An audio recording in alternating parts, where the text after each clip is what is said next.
Now, having said the first two principles, which is the purpose of our life, which is dharma, and the second principle is success, which is artha, we come to the third principle, which is kama. And kama means enjoyment of your life. So in yoga we say that if you get too serious, then you're not practicing yoga, because yoga must be fun. Your life must be fun. Your life must be filled with enjoyment.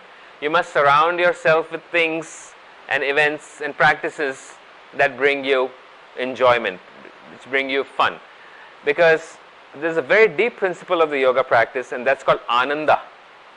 The word ananda means bliss. So there's a common saying, follow your bliss. So follow your ananda, follow your bliss, which means do the things that will give you maximum enjoyment.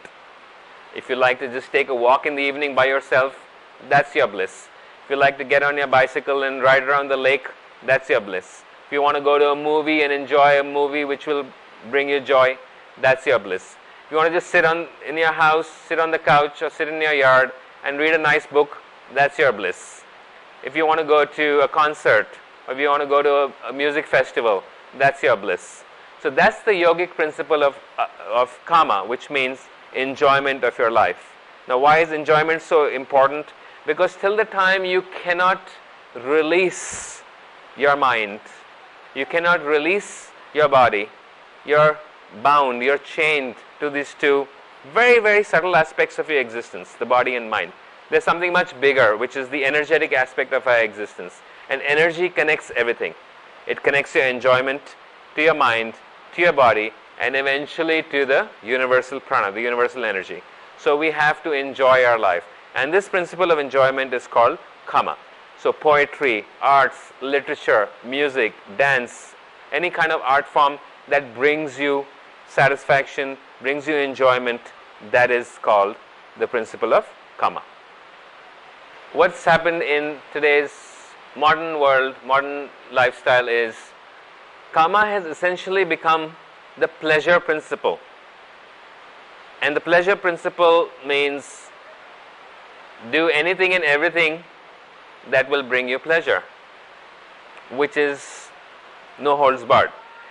So the pleasure principle has been misinterpreted in today's modern lifestyle, where people have crossed the boundaries to bring kama into their lives.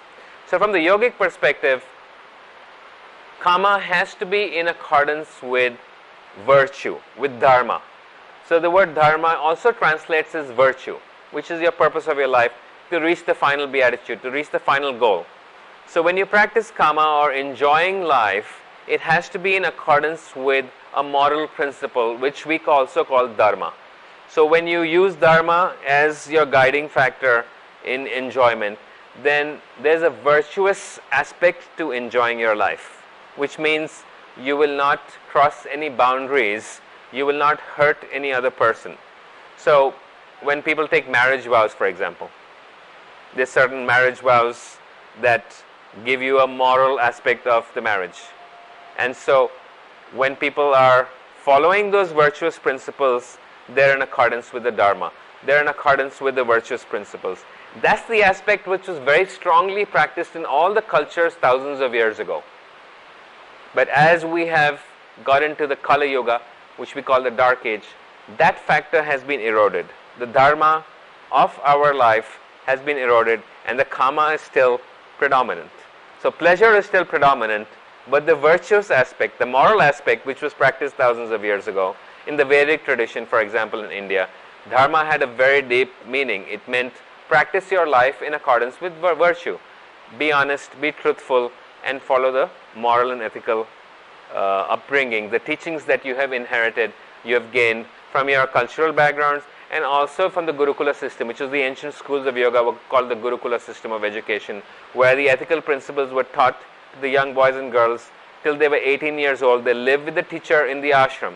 So the young children were sent by their parents to the ashram, where they learned yoga, they learned arts, they learned literature, they learned music, and they had an education, so they were ready for social life. Then they went into the next stage, which was marriage. So the ethical and the moral principles went hand in hand with the the kama, which is the pleasure principle. And that's the part which actually has been a little bit confused in our modern day life, because there are no boundaries for pleasure. Wherever there's a pleasure principle, people have crossed the boundaries, which is basically creating karma for yourself and being chained to the cycle of birth and rebirth, because when karma is not in accordance with the dharma, then you will be chained to the principle of birth and rebirth, which means the moksha or the liberation is not possible unless you've practiced dharma and kama together.